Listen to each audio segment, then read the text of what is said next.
In the golden glow of Riverside Park, Sarah and her daughter Emma share a simple Sunday picnic, their weekly ritual of peace. When Emma notices a lonely elderly man, Sarah offers him half a sandwich, defying the park's judgmental whispers. As they sit together under an ancient oak, a jogger recognizes the man's faded military patch, sparking a chain of events. Helicopters roar overhead, and soldiers descend, revealing the man as Colonel Matthew Grant, a lost war hero. What secrets does his past hold, and how will Sarah's small act of kindness reshape their lives? If Sarah and Emma's story of compassion touched you, please like, subscribe, and hit the notification bell for more inspiring tales. Share your own stories of kindness in the comments. Your words could spark hope. Let's honor unsung heroes together with simple acts that change everything. Under the sprawling limbs of an ancient oak tree in Riverside Park, Sarah Bennett sat with her 7-year-old daughter Emma, basking in the golden warmth of a Sunday afternoon.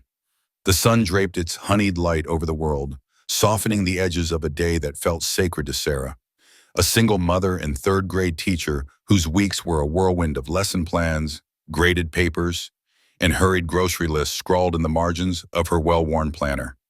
Sundays, though, were her sanctuary. They were for slowing down, for savoring the quiet moments that stitched her and Emma closer together. The faded blue blanket beneath them was more than fabric. It was a canvas for their shared laughter, for homemade turkey sandwiches wrapped in wax paper, crisp apple slices, a jar of tangy lemonade, and the promise of oatmeal cookies saved for later. This was their ritual, a small rebellion against the world's relentless clamor, and Sarah guarded it fiercely. Emma, her hair catching the sunlight like spun wheat, unpacked their picnic with the careful reverence of a child entrusted with something precious. Her small hands moved deliberately, arranging each item as if it were a treasure. Sarah watched her daughter, her heart swelling with a love so deep it ached. She marveled at Emma's unguarded curiosity, the way her eyes sparkled with questions about the world. This was what Sundays were for, moments when the chaos of life couldn't touch them, when they could simply be together, cocooned in the warmth of the park's gentle hum. Children's laughter floated on the breeze, mingling with the rustle of oak leaves, and for a fleeting moment, everything felt right. But then Sarah's gaze drifted across the park, catching on a solitary figure perched on a splintered bench some 30 yards away. An elderly man sat there, his gray beard wild and untamed, his jacket threadbare at the elbows, his shoes coated in the dust of countless miles. He was still, almost unnaturally so, his eyes fixed on some distant point beyond the horizon, as if he could see a life that had long since slipped away. In a park teeming with families, joggers, and the vibrant pulse of life, he was an island of solitude, a ghost no one seemed willing to acknowledge. Sarah noticed the way the world curved around him, like water avoiding a stone. Joggers altered their paths to steer clear. Parents tightened their grips on their children's hands, their glances sharp and wary. Whispers rippled through nearby conversations, laced with judgment, fear, or something colder, indifference. Sarah's chest tightened as she watched him. The sag of his shoulders spoke of a weight she couldn't name, and the way he clutched a battered plastic water bottle, as if it were his only anchor, stirred something deep within her. She saw not just a man, but a story, one written in lines of hardship and loneliness that the world had chosen to ignore. Her thoughts churned with a quiet anger at the ease with which people turned away, at the assumptions that built invisible walls around him. She wondered what had brought him here, to this bench, to this moment of being so utterly alone in a crowd. Was it loss, rejection, or simply the slow erosion of a life left unnoticed? Emma's small hand tugged at Sarah's sleeve, pulling her from her thoughts. "Mommy, why is that man all alone?" Her voice was soft, tinged with a child's earnest confusion, and it pierced Sarah's heart like an arrow. She looked into her daughter's wide, questioning eyes and saw the same compassion she felt stirring in herself. Emma didn't see a stranger to fear. She saw a person, someone who might need a friend. Sarah's throat tightened with pride and a fierce resolve. She could shield her daughter from the world's harshness, but she wouldn't teach her to look away from its pain. "I think," Sarah said, her voice gentle but steady, He's just waiting for someone to show him a little kindness. In that moment, something shifted inside Sarah. It wasn't a grand epiphany, but a quiet decision born of instinct and defiance. She wouldn't let the world's whispers dictate her actions. She wouldn't let fear or judgment stop her from doing what felt right. With a soft smile, she folded half a turkey sandwich into a napkin, the bread still warm from their picnic basket. Emma, her face solemn with purpose, selected the ripest apple slice and tucked it alongside, her small hands moving with the gravity of a child who understood the weight of kindness. Together they rose from the blanket, Sarah's heart pounding. Not with fear, but with a fierce determination to bridge the gap between their world and his. As they crossed the grass, Sarah felt the weight of the park-goers' stares, sharp and heavy, like needles pricking her skin. She sensed their disapproval, their silent warnings to stay away, to keep Emma safe from the unknown. But Sarah walked on, one steady step after another, shielding Emma slightly behind her. Not out of fear, but out of a mother's instinct to protect, to show her daughter that courage could be quiet but unyielding. The man looked up as they approached, his stormy blue eyes locking onto Sarah's with a guarded intensity. She saw the tension in his posture, the way he braced himself as if expecting rejection or harsh words. His hands tightened around the water bottle, knuckles whitening, and for a moment Sarah wondered what wounds lay beneath that weathered exterior. What stories had taught him to expect the worst from the world? Kneeling to his level, Sarah offered the napkin-wrapped sandwich, her voice calm but warm, like a hand extended in friendship. "We have more than enough," she said, her words carrying a quiet strength. "Would you like to join us?" The man blinked, his expression flickering with something like disbelief, as if her kindness was a language he'd forgotten how to speak. His roughened hands hesitated, hovering over the offering, before he accepted it with a gentleness that surprised her. He nodded once, a silent gesture, heavy with gratitude, and Sarah felt a warmth bloom in her chest, a small victory against the world's indifference. As they led him back to their blanket, the golden evening light seemed to wrap around them, fragile but unbroken, a quiet blessing in a world that had forgotten how to pause. But then, a low rumble shattered the peace, rolling across the park like a storm on the horizon. Sarah's head snapped up as helicopters appeared over the treetops, their blades slicing through the air. The park's warmth vanished, replaced by a sudden electric tension. A high-ranking officer strode forward, his boots clipping the grass with purpose, and stopped before the elderly man. With a sharp salute, he spoke, his voice cutting through the silence. "Sir, we've been searching for you for 15 years. Sarah's breath caught, her mind reeling. Who was this man she'd offered a sandwich to? What secrets had he carried, hidden beneath his worn jacket and weary eyes? Emma's small hand found hers, squeezing tightly, and Sarah felt a surge of protectiveness, mingled with awe. Their ordinary Sunday had become something extraordinary, a moment that would linger in their hearts long after the helicopters faded and the park grew quiet once more. Under the sprawling branches of an ancient oak, Emma perched cross-legged on their picnic blanket, her small frame swaying with the carefree rhythm of childhood. Her eyes sparkled with a kindness so pure it seemed to radiate from her, untouched by the world's cynicism. She grinned up at the man as he approached, her smile a beacon of warmth that cut through the weight of his weary steps. He moved with a slow, deliberate caution, each step measured, as though his body carried the memory of old injuries and even older sorrows. Settling onto the edge of the blanket, he seemed almost reluctant to disturb its softness, as if he feared his presence might taint the moment. His eyes, clouded with a lifetime of unspoken stories, darted briefly to the ground before meeting Emma's gaze, and in that fleeting connection, something unspoken passed. A flicker of gratitude, perhaps, or the ghost of hope. No one spoke much at first. The quiet was comfortable, filled only by the rustle of leaves overhead and the distant hum of the park. Sarah, Emma's mother, reached for the pitcher of lemonade, pouring a cup with a steady hand and passing it to the man without fanfare. Her movements were simple, unadorned, yet carried a quiet defiance, as though she were silently challenging the world to question her kindness. Emma, oblivious to the weight of the moment, giggled as she spotted a ladybug meandering across the blanket. "Look!" she exclaimed, her voice bright with wonder, pointing at the tiny creature as if it were a marvel of the universe. Her joy sliced through the heaviness that clung to the man, pulling him briefly into her world of innocent delight. But the park around them was not so kind. The air grew thick with murmurs, a low hum of judgment that rippled through the nearby picnickers. A woman at a neighboring table shook her head, her lips pursed in disapproval, her eyes flicking towards Sarah with a mix of pity and scorn. A father, farther off, tugged his children closer, his movements subtle but deliberate, as though Sarah had invited danger itself to sit among them. His dark glances lingered, heavy with accusation, as if sharing a sandwich with a stranger was an act of reckless endangerment. Sarah felt the weight of their stares but refused to meet their eyes. Instead, she focused on the man, watching as he took the sandwich she'd offered, his hands trembling slightly, not from fear, but from something deeper, something that spoke of years spent carrying burdens too heavy for one soul to bear. He ate slowly, each bite deliberate, as though he were savoring not just the food but the rare gift of being seen, of being treated as human. Emma leaned toward her mother, her voice a soft whisper, barely audible over the rustling leaves. "Mommy, why does he look so sad?"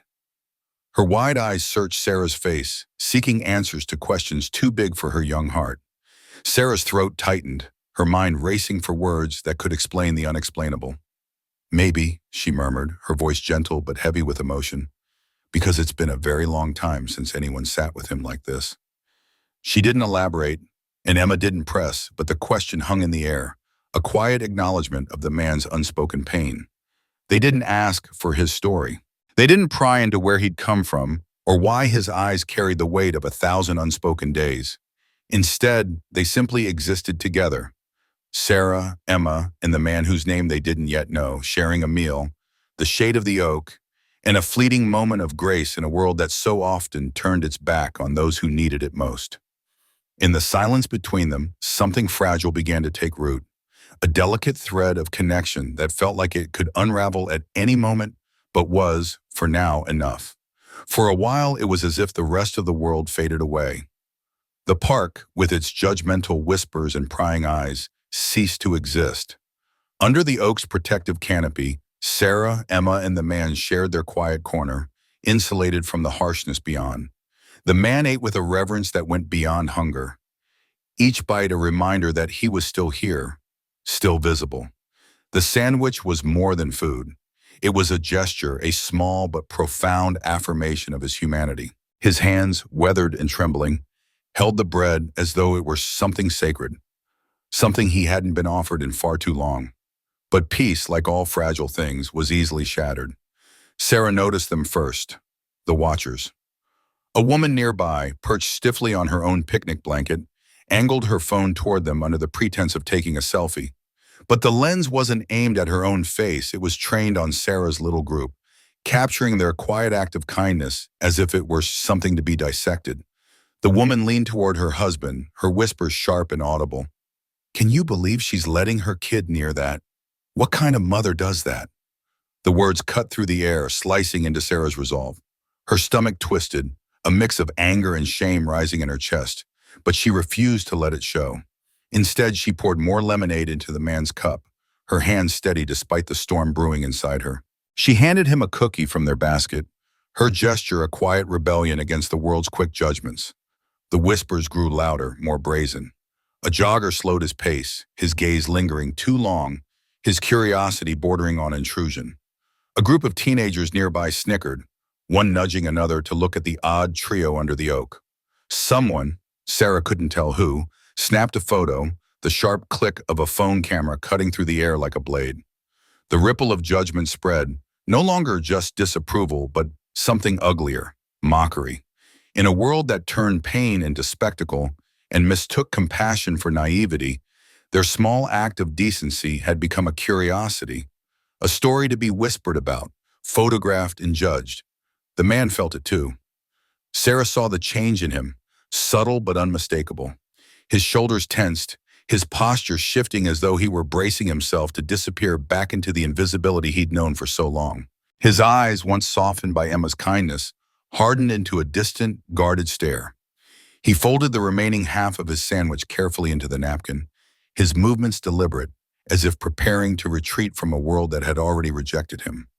But Emma, sensing the shift without understanding its cause, scooted closer to him. Her smile was as bright as ever, untouched by the cruelty around them. "Would you like another cookie?" she asked, her voice a melody of innocence. The man hesitated, his hand hovering over the napkin. In that brief pause, Sarah saw a lifetime of wounds, wounds that had taught him to distrust kindness, to expect it to come with strings or hidden cruelty. She felt a pang in her chest, a mix of sorrow and determination. Before he could stand, she reached out, her hand resting gently on the corner of the blanket. "You're welcome to stay as long as you like," she said, her voice soft but firm, a quiet anchor in the storm of judgment. "You don't have to leave just because people don't understand."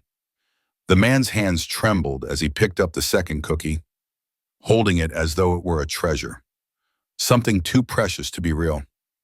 Across the field, Sarah caught sight of the woman with the phone, now laughing as she showed the photo to another couple. Sarah could almost imagine the caption that might accompany it if it were posted online. Something cruel, something that reduced their moment of humanity to a punchline. But she didn't care. She had made her choice, and she knew that sometimes doing the right thing meant standing firm in the face of misunderstanding. The afternoon sun filtered through the oak's leaves, casting dappled shadows over their small, defiant circle, and for a moment, it was enough. As the sun began its slow descent, casting a golden glow across the sprawling grass of Riverside Park in Glendale, the scene was one of serene simplicity.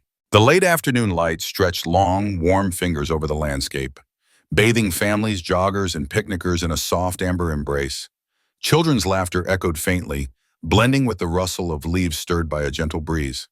The park pulsed with its usual rhythm, a quiet sanctuary of everyday moments.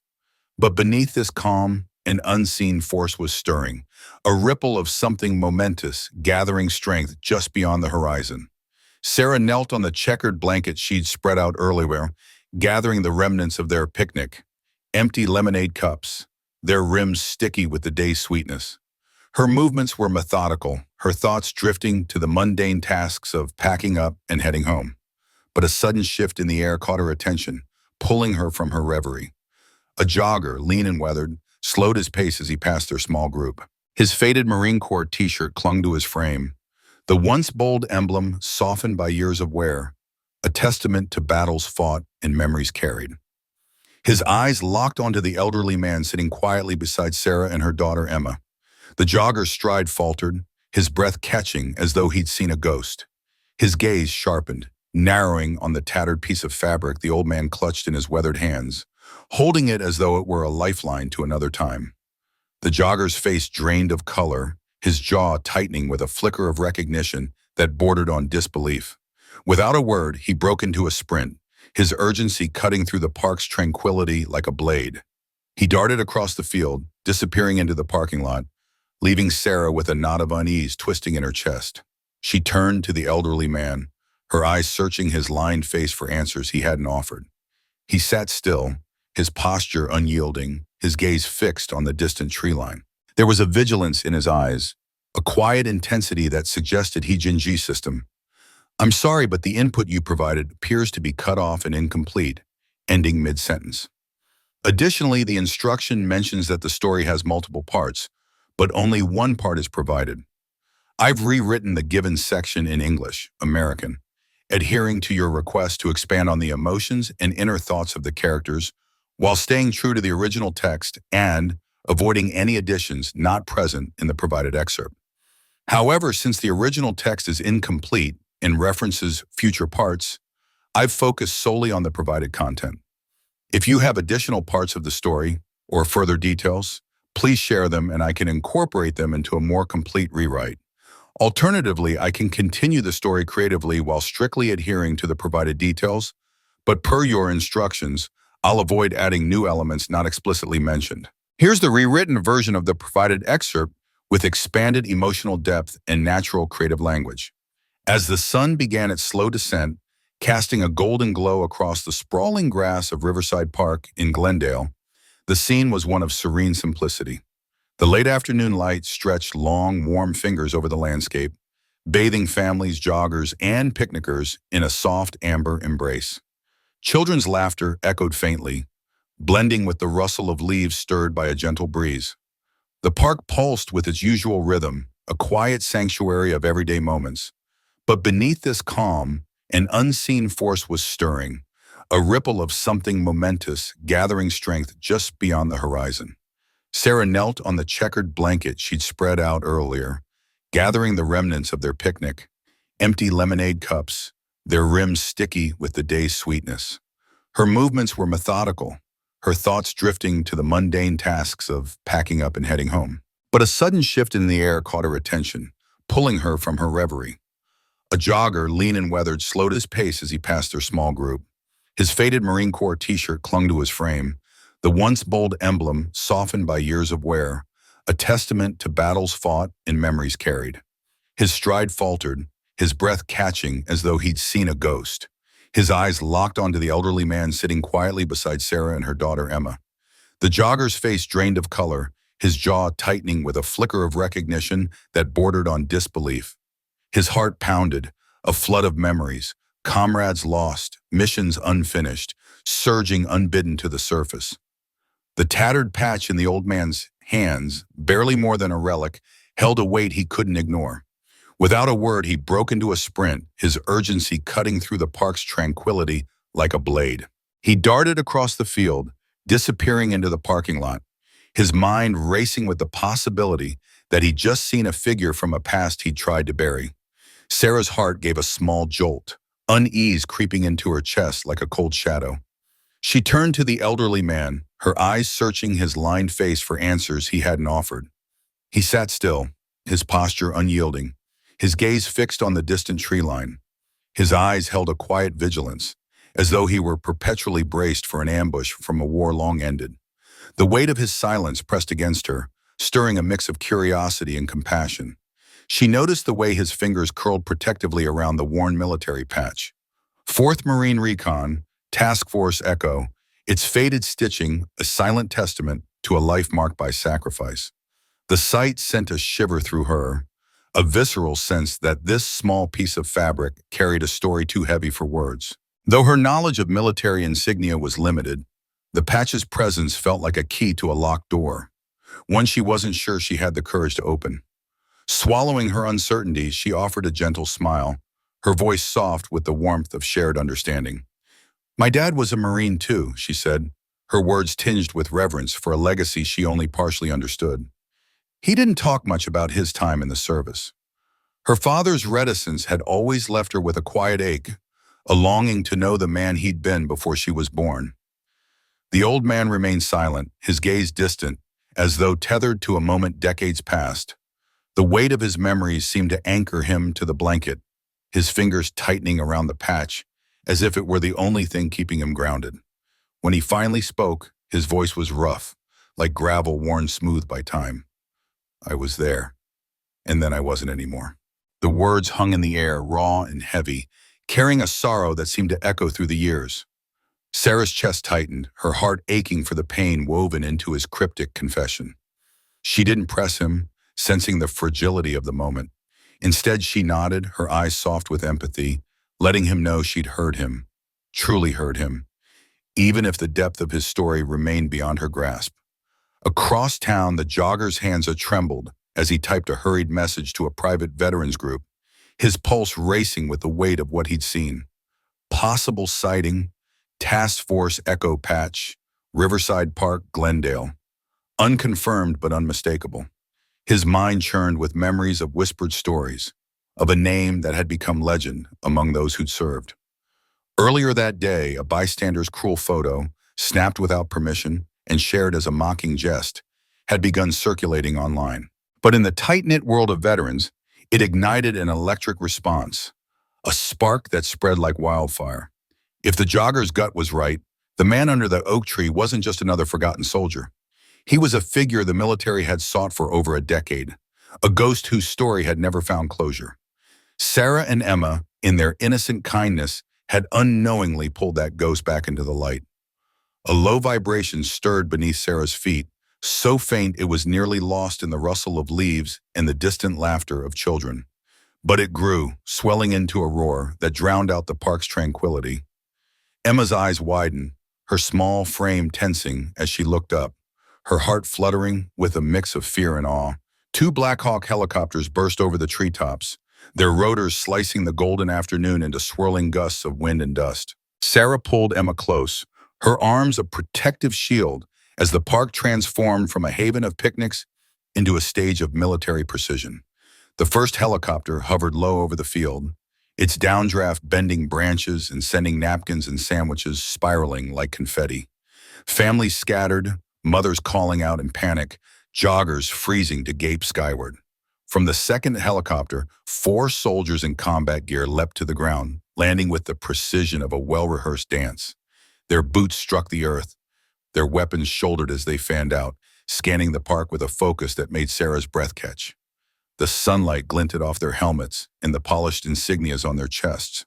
Marine Special Operations Command, a symbol that tugged at her memory, though she couldn't place why. Emma clung to her side, her small hand trembling, her wide eyes drinking in the scene with a child's mix of fear and fascination. Then came the officer stepping alone from the helicopter's doorway, his dress uniform pristine, medals gleaming like stars in the sunlight. His strides were steady, his face set in a mask of solemn resolve, as though he carried the weight of history itself. The soldiers parted, their eyes fixed on the elderly man still seated on the blanket, his patch clutched tightly. As the officer approached, the park seemed to hold its breath, park goers huddling behind tables and benches, their whispers fading into silence. The late afternoon sun cast a warm, golden glow over Riverside Park, where shadows danced across the grass and the air held a quiet reverence. A man sat alone on a faded blanket, his gray beard catching the light, his worn jacket a testament to years of solitude. His eyes, distant and heavy with unspoken stories, scanned the horizon as if searching for something lost long ago. From a distance, Sarah Bennett watched him, her heart stirring with a mix of curiosity and compassion.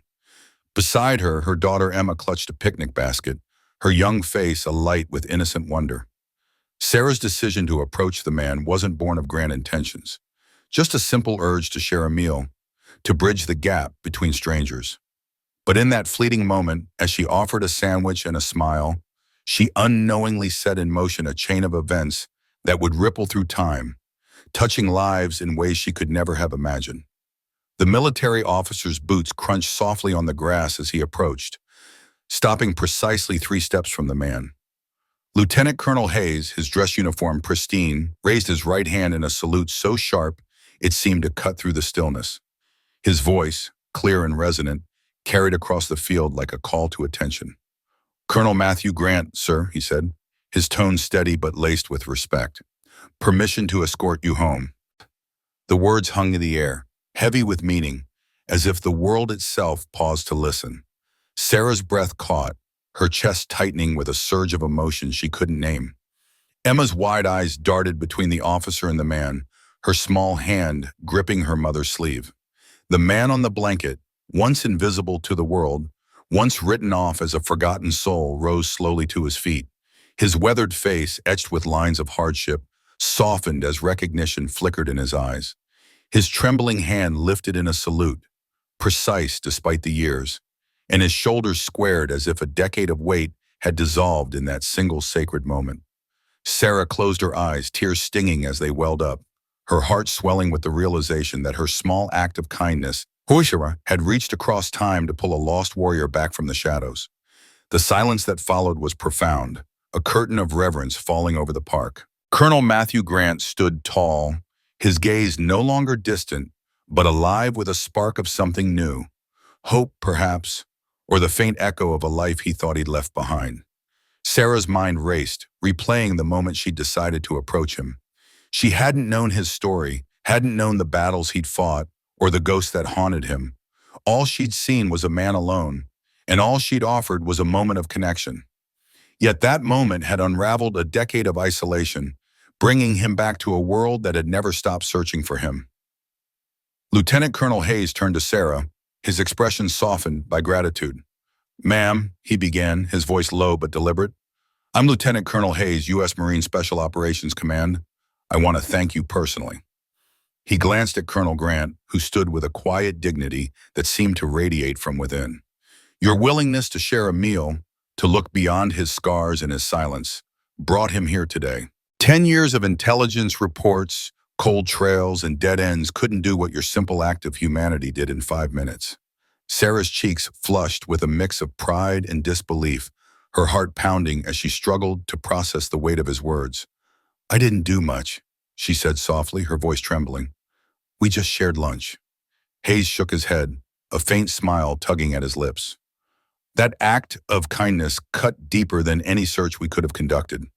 Colonel Grant had hidden himself so completely, we feared he'd given up on this world. You reminded him he still belonged. The chaplain standing beside Hayes stepped forward, his demeanor calm and steady as he handed Sarah a crisp Marine Corps certificate encased in a presentation folder. Emma leaned over her mother's shoulder, her eyes wide as she traced the embossed seal with a fingertip, her young mind grappling with the gravity of the moment. Sarah's hands trembled as she opened the folder, her eyes scanning the words. "For exemplifying compassion and restoring dignity to a warrior lost to his own memories." Each syllable felt like a heartbeat, a testament to the power of a single moment of connection.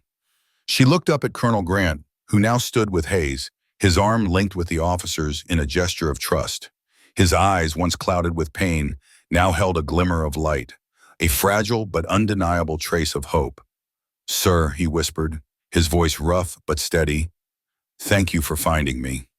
Hayes nodded, his own eyes reflecting a quiet pride. "We never stopped looking," he replied.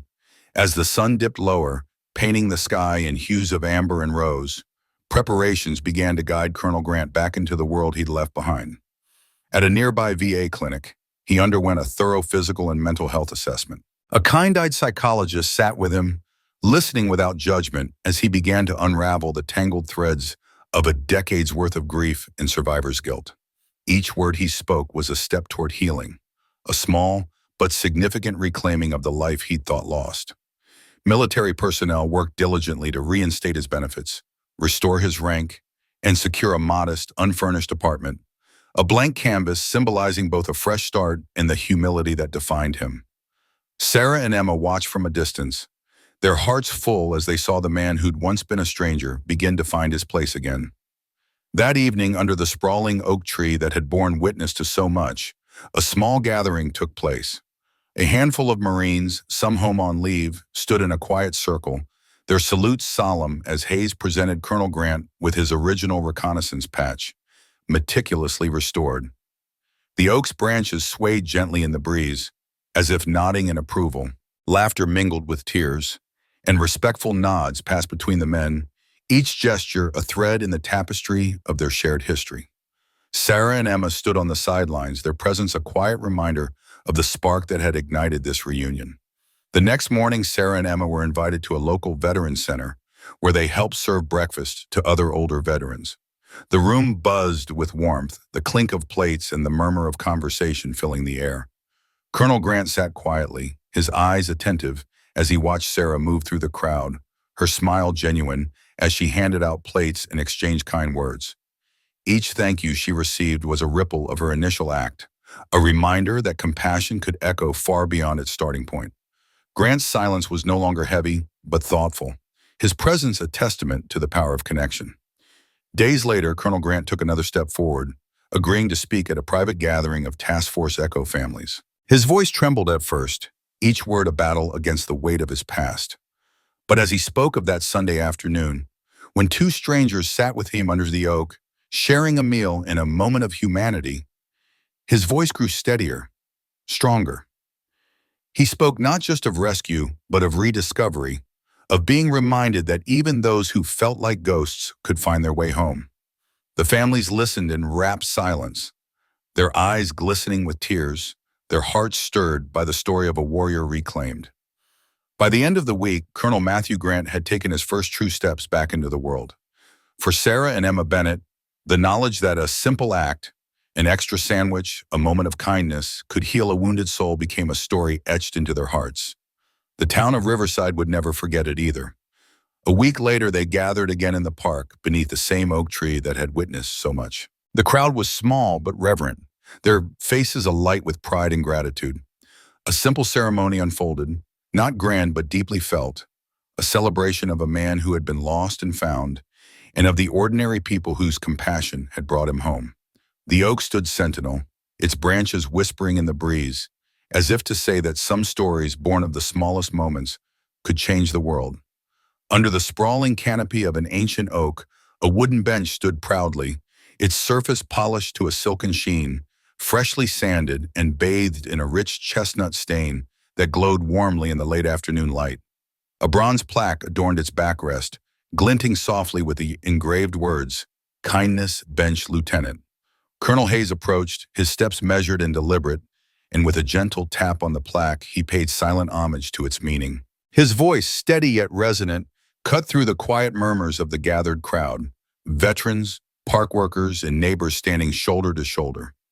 This bench, he declared, was a tribute to the countless small acts of compassion that weave the fabric of humanity. May it be a haven for anyone who feels invisible, a place where they can sit and be seen. His words hung in the air, stirring hearts in the golden hush of the moment. Sarah and Emma Bennett stood together, their faces bathed in the sun's fading rays, a quiet pride shimmering in their eyes. Sarah's hand drifted downward, her fingertips brushing the cool bronze, tracing each letter as if committing their weight to memory. Beside her, Emma, with a tender reverence, slipped a delicate sprig of wildflowers into a small crevice in the bench's armrest, a fleeting yet poignant offering. The crowd responded with soft applause, a ripple of emotion moving through them. Some brushed away tears, their hearts tugged by memories of kindness received or given, while others were simply touched by the reminder that even the heaviest burdens can be lightened by a single act of care. In the days that followed, the bench seemed to breathe with a life of its own, its presence subtly transforming the park. Where joggers once hurried past, casting wary glances, they now lingered, pausing to tie a shoelace or catch their breath, as if drawn to the bench's quiet invitation. Parents gently encouraged their shy toddlers to clamber onto its sturdy seat, their laughter mingling with the rustle of leaves overhead.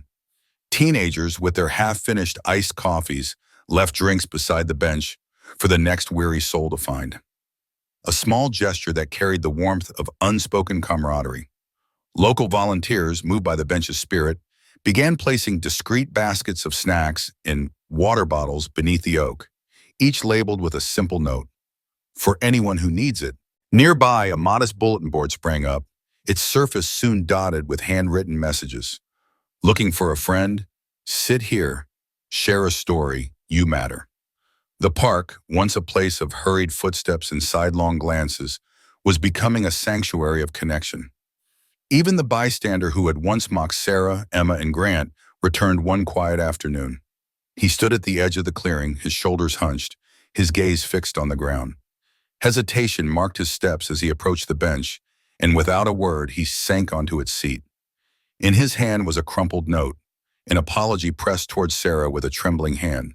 She met his gesture with a gentle nod, her eyes soft with understanding, and invited him to sit beside her. In that moment, the bench became more than wood and bronze. It was a bridge between regret and redemption, a testament to the power of forgiveness. At sunset, Grant himself often returned, his weathered frame settling onto the bench with a sigh that spoke of battles fought and burdens carried. He would gaze upward, his eyes tracing the oak's gnarled branches as they twisted against the sky, and for the first time in years, he allowed himself to feel seen rather than hidden. Sometimes Emma would slip him a cookie, her smile bright with unspoken affection, while Sarah poured lemonade from a thermos, pressing it into his hands for the journey home. Over time, Grant's guarded expression softened, his smiles coming more readily, as if the bench's quiet magic was coaxing him back to life. The park, once shadowed by whispered judgments, now pulsed with the legacy of one mother's choice, a choice to see, to care, to act. Each person who sat on the kindness bench carried its message into the world, that every soul, whether veteran, stranger, or child, deserved a moment of shared humanity beneath the shade of an old oak. A few days after the bench's dedication, Sarah found a plain envelope tucked into the crook of the oak's trunk, its tidy, unfamiliar handwriting catching her eye. Inside was a single sheet of cream-colored stationery and a small cloth pouch cradling a delicate silver charm shaped like an oak leaf, its veins finely etched, a miniature echo of the tree above. Sarah unfolded the letter, her heart stirring as she read, "Dear Sarah and Emma, for the last 10 years I believed I was utterly alone, lost to the world and to myself. Your simple act of sharing half a sandwich, offered with genuine kindness beneath this oak, rekindled a spark I thought had died forever. I was once a Marine, a husband, a friend, but I had forgotten those parts of myself. In that fleeting moment, you gave me back a sense of belonging I feared I'd never reclaim. This oak leaf charm is a token of my deepest gratitude. May it remind you that small gestures can carry the weight of entire lifetimes. Because of you, I am beginning to heal. Because of you, I am home again. With respect and thanks always, Matthew Grant." Sarah and Emma exchanged a silent smile, their eyes shimmering with emotion as Sarah opened the pouch. The silver oak leaf gleamed in her palm, its intricate design mirroring the strength and endurance of the tree, yet also its gentleness and promise of renewal. In gifting it, Grant had transformed the oak's stoic presence into a living symbol of compassion's power. Each line in the leaf's design seemed to reflect the lives touched by kindness, the veterans who found community again, the bystanders who reconsidered their judgments, the families drawn closer by a simple bench. From that day forward, Sarah wore the charm on a thin silver chain, its weight a quiet reminder against her heart. Emma tied a matching one around her wrist, a delicate tether to the moment their lives had intertwined with Grant's. Whenever they passed Riverside Park, they would look up at the oak, its towering branches framing a ripple of hope, a quiet, enduring testament that one extra sandwich, one open heart, could change everything. In a world often consumed by fleeting headlines and crowded schedules, it's easy to overlook the quiet heroes among us. The neighbor who clears your snowy walkway, the barista who greets you by name, or the veteran sitting alone under an oak. Yet this story reminds us that a single act of kindness, whether it's an extra sandwich or an open seat on a bench, can spark a reconnection to community and hope. In an age that measures worth in likes and shares, genuine human connection remains the truest currency. Consider your own life. How often have you hesitated to offer a smile, a word, or a hand, fearing it might be too small or unwelcome? What if that gesture became the turning point in someone's day or their life? In towns and suburbs across America, from church gatherings to neighborhood meetups, opportunities to reach out abound. Whether it's leaving a warm meal on a doorstep, volunteering at a veterans center, or inviting a lonely friend for coffee, we all have the chance to create our own kindness bench moment. In the shade of an old oak, or in the heart of a bustling community, the simplest actions, an extra sandwich, a listening ear, a place at the table, carry the power to change everything.